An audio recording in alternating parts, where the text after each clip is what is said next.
Hi and welcome to the Passport to Success podcast, where in today's podcast we'll be talking about this month's new Gillette Advert, the photo of an egg which has now become the most liked post on Instagram, how Quora advertisers can retarget users who look at specific questions, how Unicorn & Co, a Manchester-based company, have started their own wellness programme, and graphic design trends of 2019. I'm Becca. And I'm Simon. From Passport to Success, the online platform built by industry experts designed to help, advise, guide and support small businesses and entrepreneurs to success. Okay, so first, obviously, like every week, we're just going to get into our tool of the week. So this week we are going to be looking at PicMonkey. Do you get to pick a monkey? No, and I mean it can come and help you in the office. that would be great. That'd be great. Like It saved me from a lot of typing. But no, PicMonkey is it's an online editing tool, image editing tool that helps. It's just fun. It lets you create fun and shareable graphics for like blog posts or on your social media, etc. Cool. So how much does it cost? So you can. It's £9 a month, but you do have an option for a 7-day free trial if you want to just have a bit of a play about with it and actually see what fonts and textures you can create for your own blogs and everything. Yeah, so, it's not going to be suitable for everyone, but it'll really help some businesses. Yeah, it just lets you have a bit of a play around and suss out if you're actually happy paying the £9 a month. £9 a month isn't bad either, is it? We've had a look at it ourselves, and there's thousands of fonts and everything you can choose from, and there's so much personalisation for £9 a month. And it's so easy to use. Like, I know some of us aren't exactly the most techie or creative people in the world, especially myself. But it is, honestly, it's such an easy tool to use, and it's easy just to adapt to and use throughout your business and actually create fun, graphics. So. And then once you make them, you can then share them all on like your social media, your blog posts, your website. Yeah, exactly. Do you have to have a watermark on it? Do you know? No. So they've got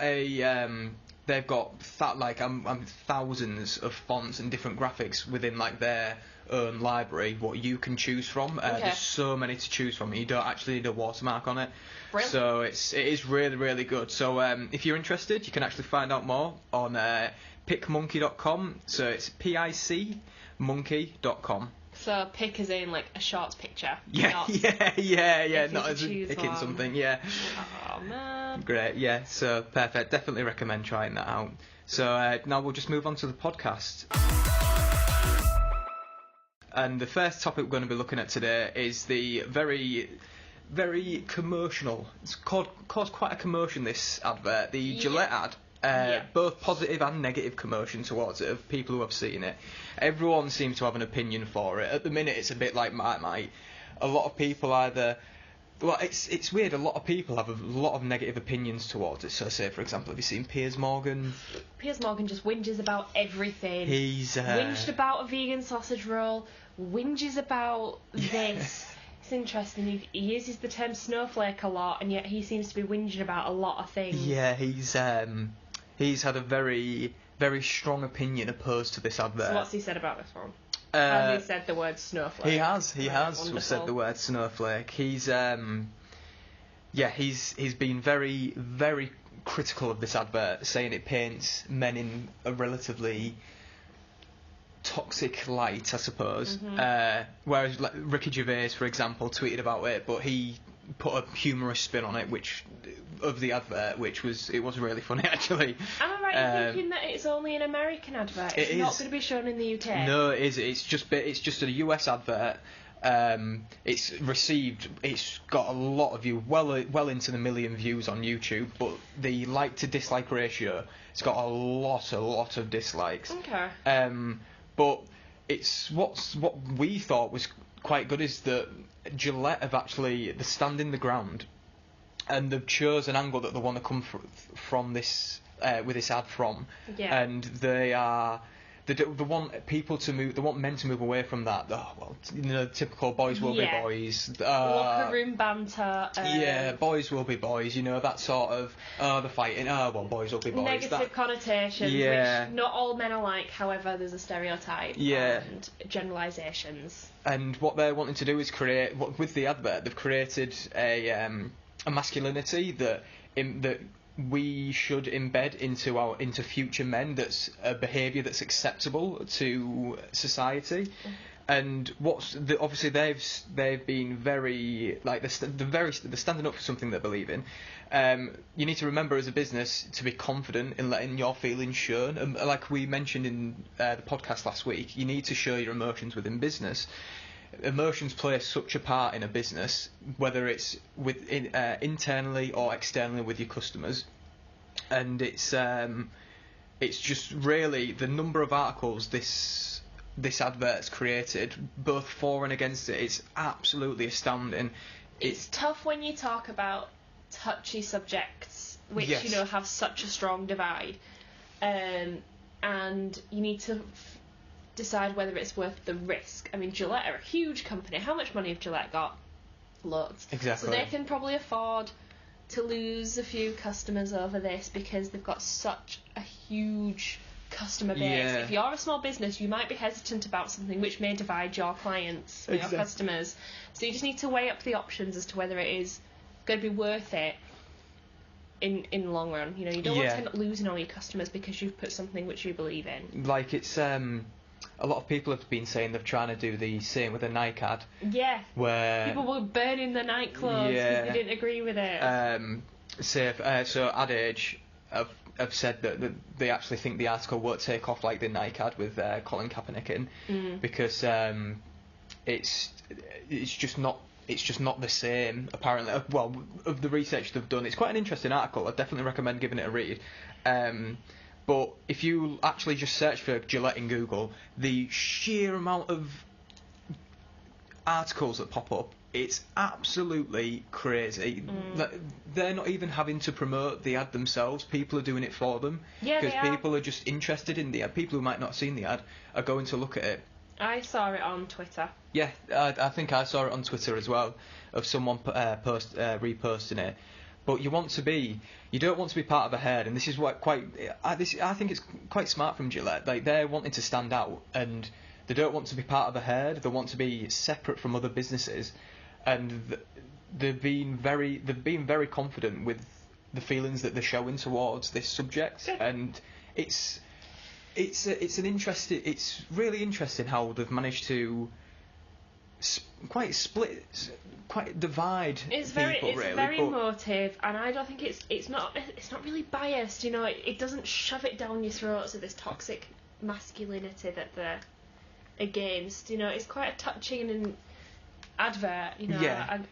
I wouldn't say I got emotional watching it, but I definitely thought, yeah, it's this is an interesting advert. It's definitely, as a small business, what you should take from this is that for what you believe in as a business, you need to stand up for it. You want to stand out from the rest. We're not saying obviously you have to do an advert like this. They've About got Me Too, or they've got millions and millions of customers. They've got a huge customer base, and if you're just starting up, you won't have that much of a customer base, obviously. So you should try and you want to stay out, be away from the herd. You want to be that black sheep in the herd. You want to be that. You want to stand out from the sea of sameness.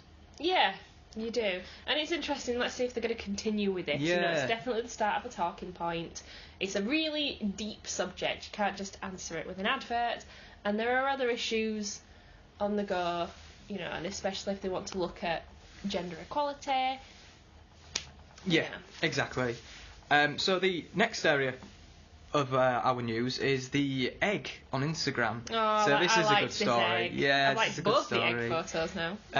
So an egg on Instagram has just received it's now the highest liked image on Instagram. Just an egg. It's just nice simple egg. It's literally just a picture of an egg. If no one's seen it yet, I believe it's a chicken egg. Yeah, I think. Chicken egg. So the account's called World Record Egg, and on the 4th of January 2019, they posted an image of an egg. And simply, they put it out because they wanted it to become the most liked image on Instagram. They wanted to beat Kylie Jenner and her record. Yeah, and successfully, they have beat it by quite the margin at the minute. Let me find it. So, I think it's nearing the 50 million mark now with likes, isn't it? Record. So egg. It's got a blue tick. It's verified on Instagram. It's got 8.6 million followers for 2 posts. The first egg, 50,387,691 likes. There's only 3 hashtags. Hashtag like the egg, hashtag egg soldiers, hashtag egg gang. What's good though is how they've managed to beat Kylie Jenner. So she was the previous most liked. She had the previous most liked image on Instagram, which stood at around 18 million, and now they're beating it by quite the margin. And then they've put a second one up. It's got a little crack in it. That's already got 7,800,000 plus likes. Exactly, and that went up 4 days ago. But now they might be turning this into a marketing campaign. Oh, what if it hatches? What exactly. What if a little baby chick comes out? So it's really good how they've managed to play on the sort of fun side of social media, not being serious, what a lot of companies do. So you need to have a bit of fun on social media. I know as a business you do want to be professional to your customers and all like that, but you need to show that human element. Let your fun shine through. Your website can be super serious, all about your work, but your social media is where you can let the fun shine through. Exactly. You want to show that human element to your customers. You want to show that you're not just a computer that they're talking to if they've got an issue and you reply with the same old reply that you've been shown to reply with. You're showing an element of that you've got actual feelings, and you're trying to stay up to date with all the trends that are on social media. There are so many companies out there. Again, example is Innocent, who are always doing social media promotions and are always like being really cheeky on social media, and it really, really works for them. Yeah, and there's so many bizarre national days out there that can be part of your social media strategy. Do something fun with National Hat Day, or yeah, they don't always all have to be relevant. They can be a little bit of fun as well. Yes, everyone's wearing a hat today. That's a nice post for social. Yeah, so I just thought I'd add this one in because it's a bit of a fun one, really. Yeah. it's just how an egg's managed to get the most likes on Instagram. I thought it was fantastic. Oh, egg. So the next area we're looking at is it's for advertisement opportunities. So if you're trying to get your business out there, which a lot of us obviously are, Quora, which is it's like an online sort of a question. It's like an online forums for questions. So you've got different, like, it's a bit like sort of like Reddit, where you've got people can ask questions about anything. So it could be entrepreneurs, small businesses. It could be about cars. Could be about money, etc. And what Quora are now doing is they're now letting advertisers retarget users who look at specific questions. Mm-hmm. Okay. So if you've got a relevant question, a relevant site, if you've got a relevant product or service that a particular question that's being asked on Quora, you could answer it or be part of the answer to it. You can actually now target that towards people who read that specific question. Get your expertise out there. So it's been rolling these out steadily, really. Well, it's been rolling out a number of enhancements to the platform since 2017. So it could actually try and compete with the likes of Facebook, likes of Twitter, likes of Instagram. And this is quite a big one, really, because if a user asks a question and people who are interested in that particular question, they'll visit the page that the question's on. This will then allow, if you want to place your ad on this page, it will then retarget those people who have clicked into this page to find the answer to the question. When you go onto Quora, you need to continue with Facebook or Google, so you need to have either a Facebook account or a Google account. Would you say I wouldn't exactly say it's a social media platform, but is it more like a forum? It's very similar to a forum. It's a lot of people ask questions on Quora across a number of topics, and what it is good about is it's people go on there to find answers, and there's a lot of big business owners who go on there to answer questions for other small businesses, burning questions, or they might go on there to have a bit of a so you can ask them questions. But obviously you need to make sure that if you are wanting to retarget these customers, that you're that your product or ad is actually relevant. Because if it's not, then why are people are going to click through? You might get more traffic, but you won't get any conversions because it's not relevant, or you'll just get no one clicking through because why would they? It's got no relevance to the question itself. You need to make sure that your actual ad is relevant to the question that's on the page, because then you're going to maximise the amount of click-through rate and conversions you actually get to your website. So hopefully it'll eventually boost up your website rankings through this, because you're getting more traffic and click-through rate. And then it just means that you're getting your knowledge out to more people, and if you're seen to be a really positive force when you're answering and giving help, you're giving stuff out for free. People aren't going to be paying for your expertise on this, so it's the giving something away for free, which means people are going to see you more, and then eventually someone will come to you and they will become a client of yours. I've got a couple of news stories that I found. Okay. The first one is Unicorn & Co. It's a Manchester-based company, and they have started a wellness platform. So what is actually... How does this platform work then? So it helps workers become more focused at work, feel less stress. It's about helping to promote wellness in the workplace. Okay. Which is top on, quite high on people's minds at the minute, all about mindset and, mental health and happiness at work and well-being. And, and gone are the days when it's the daily grind and you just go in and you work and you go home. You need to think about your mental health, your happiness, you want your workplace to be happy for your employees. They want to stay, they want to get developed, and they don't leave. Yeah. And it's called Upgrade You. It's launching in January. Okay. I've realised this is getting close to the end of January, but it's starting off with a pilot phase that a company can sign up for, and they can be part of the pilot scheme before they roll it out. So any company can sign up to this? Yeah, it isn't specific to any market, what's the word? Industry. Can't think of the word, but it's an industry. It's not limited to any industry. It's basically if you've got employees. Julie McGann is the CEO and founder of Unicorn Co.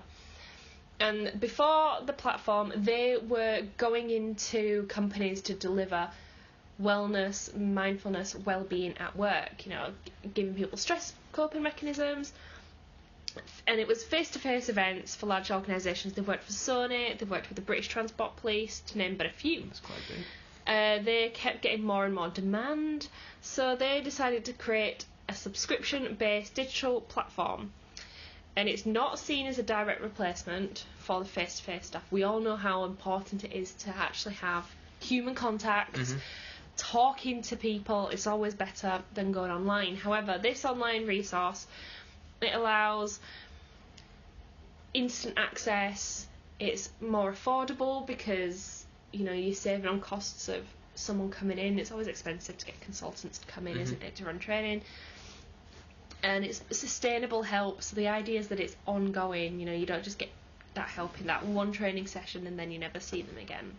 They've got a team of trusted experts who can run it, and it's bite-sized learning, like interactive challenges. It's similar to what we do with Passport to Success, but this is focusing on wellness and well-being in the work, whereas Passport to Success is about marketing and helping your business grow. It is Unicorn You, no, not Unicorn You, Upgrade You, which is the platform. It's funded by the not-for-profit Tech Manchester, which that in turn is funded by UK Fast. And Tech Manchester, they're looking at pulling together several companies for an event for World Mental Health Day in March. Okay. And I think they're wanting this Upgrade You, this wellness platform, to be a big part of that. Yes. So they've obviously done like a pilot, a soft launch. It'll be really interesting to see where they go with it, how much traction it gets, especially they've tapped into a need at the minute for wellness and happiness at work, especially. Mental health over the past couple of years has really come to light, and rightly so, Just people are more open to talk about it now, aren't they? And when you're in your you're in your business, you need to make sure that you give yourself. You can't spend 20 hours or X amount of hours a day just focusing on your business 7 days a week. You need to give yourself time to have a chill. You need time to just relax, switch off, just get away sometimes, because that's all you need to just revitalise yourself. And then otherwise you're going to burn out. Exactly, and you don't want to burn out when you first start. Like, we get it that you're starting up, it does consume a lot of hours, but you need to give yourself time, otherwise you'll start becoming really stressed with your workload. You'll start getting a bit depressed with your work, like just in general how much you're working. You lose your oomph, your drive, and then you start, it goes downhill from there. And if you have employees, if you have a couple of employees, you also need to make sure that you are creating the right working environment for them, as much as yourself. They bounce off you. You're the sort of, they look towards you because you're the owner of your business, or founder or co-founder, and if you're in a bad mood, then it sets sort of a domino effect on the rest of your employees. Yeah, how many times have you, if you worked for someone else before you ran your own business, could you tell if your boss was in a bad mood? Were you a bit, I'm not going to go talk to them today because you can tell they're a bit snappy. You don't want to be that boss. You don't want to be the person that people aren't willing to talk to with their problems. If you have employees, if you are on your own, if you've got clients that are coming in, you don't want to be snapping at them. You don't want to, or you're selling to investors. You need to be as approachable and as friendly as possible. So you need to take care of yourself, mentally and physically as well. Take care of yourself. Look after yourself, people. Don't run yourself into the ground for your business as much as you love it. And the last one, I've found an article on justcreative.com, and they've pulled together a really nice infographic, an article about some of the graphic design trends that they're predicting for 2019. Ooh. So I picked out a few of them. If you are looking to rebrand, give your branding a bit of a zhuzh, because stale and stagnant branding just means you're not going to grow.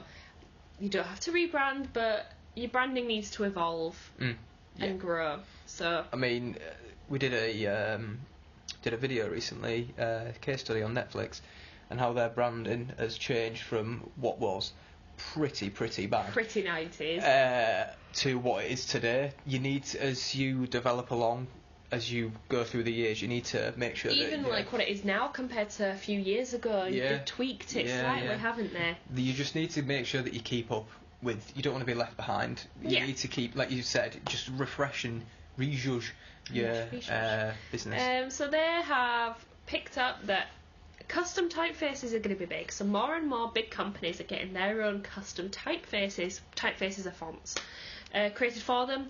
Netflix have Netflix Sans, YouTube, Google, Apple. These are very expensive, and these are big companies. They have their own brand, so they might as well have their own font. We don't necessarily recommend doing it for your small business.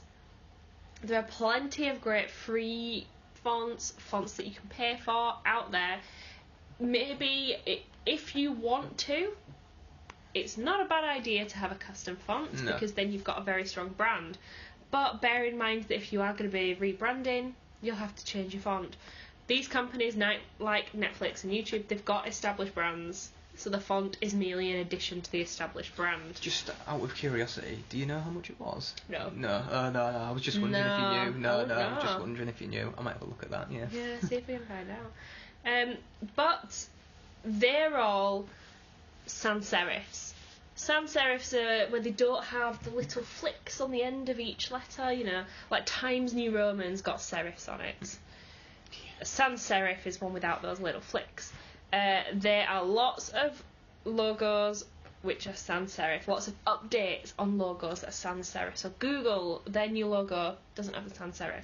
Airbnb, Spotify, again, to name a few.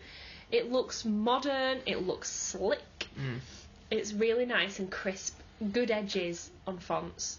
It's amazing when you start to look at fonts just how the subtle differences can really make it. I really like really nice round O's on fonts. When an O is like a perfect circle, okay. I really like that. I get that. I do a lot get of that. O's are oval. I like a good round O. But you'll start looking, so fonts are really important, and you don't have to just have the standard ones. There are plenty of websites out there where you can get either free fonts, which are in the public domain, or you can buy fonts that then you can use. Make sure that they are for commercial use if you're going to be using sell them for, do your research. You don't want to be caught up with the wrong font license. But saying that, they've also noticed that due to the increase of the sans serif trend of previous years, brands are looking to go, like other brands are starting to go back to serif fonts, but they are more modern serif fonts. So there've been loads of fonts that, this is what happens with trends. There's a trend, it becomes really popular, and then someone will start doing the opposite of that trend to stand out, and then more and more people do that, and then that becomes a trend. So as much as it's going to ebb and flow between serif and sans serif, decide what works for your brand. But serifed fonts are no longer as dated as what they used to look. They've had a modern zhuzh. So yeah, think about that. Eco packaging is getting really big. We all know how important it is to reduce your plastic, be better for the environment. In particular, Corona, they've now got a decomposable can holder. So when you buy like a 6-pack of tinnies and they've got the little plastic rings around it, Corona have now done a decomposable one. I think I've seen it. Yeah, I think I've seen it. And it looks really nice. They've made it look good as well as it's sustainable. I always think about that episode of The Simpsons where Lisa's on about fish get stuck in them. So I always cut mine. I always have, and I will, and I still do it. Because then Mr. Burns makes that really long thing, doesn't he? He tries to soak them up and gets all the whales and stuff out of the sea. So you need to think about how you can make your products, if you have products, or anything more sustainable. So if you use a lot of plastic, can you reduce it? Can it become paper? We understand that some things have to be plastic. Yeah. But just try and make it as sustainable and as eco-friendly as possible. It's a trend, but it's also a moral obligation. Yeah, you'd be surprised how many people choose products because they're eco-friendly. How many people in bars do you see now with those bamboo straws? Yeah, it's cheap. I mean, it might be more expensive to do it, but you'd be surprised the people who would rather choose the more expensive product because it's eco-friendly, it's friendlier to the environment. Honestly, it is really surprising, and it's not exactly a disadvantage to go to. No. Gradients are still in as well. When you get a gradient from one colour to the next. They came in a few years ago and they're still going really strong. They look nice. They add depth and shade, and they're just a lot. I personally prefer them than block colours. I love a good gradient, me. But why not try a slightly different gradient? A lot of gradients at the minute, it's like the same side of the colour spectrum. So there's blues to greens, oranges to reds. Safe. Why not try it up a little bit with an orange to blue? It might not work, it might work, you never know, but keep on the trend of a gradient, but try and do a slightly different gradient. You've got to try things out. If it don't work, it don't work. It's not the end of the world, is it? You can do soft launches, you can do product testing, you can do polls online. You can test everything to see that it works. And lastly, broken grid layouts. So there's a lot of websites now where there's several photos and they're not arranged in a traditional grid. Some of them are overlapping, they're not all aligned. It draws the eye to many focal points. It's quirky, it creates movement across the page. It's good for really visual brands. So if you have a lot of photos in your brand, this could be something that you could look at. Whereas if it's font, if yours is a lot of type-based, it's probably not a good idea. There'll be confusion over how to read. People read in a certain order. They like the shape of words. If you've got a learning disability or a visual impairment, you can read the shape of words, when you've got like your tall B's and your long G's, that sort of thing. So if you're wanting it to be accessible, don't do this with your fonts, because it's going to be confusing what to read. Whereas photos, you can have your many focal points. It could be showcasing your products or your brand, but just be aware that you also want it to still be accessible and readable and understandable, but you want it to be a little bit different, a little bit exciting to look at. That's it for this week's podcast. Thank you for listening. Stay up to date with all things Passport to Success, and we will see you, hear you, speak to you in the next podcast. Bye. Bye.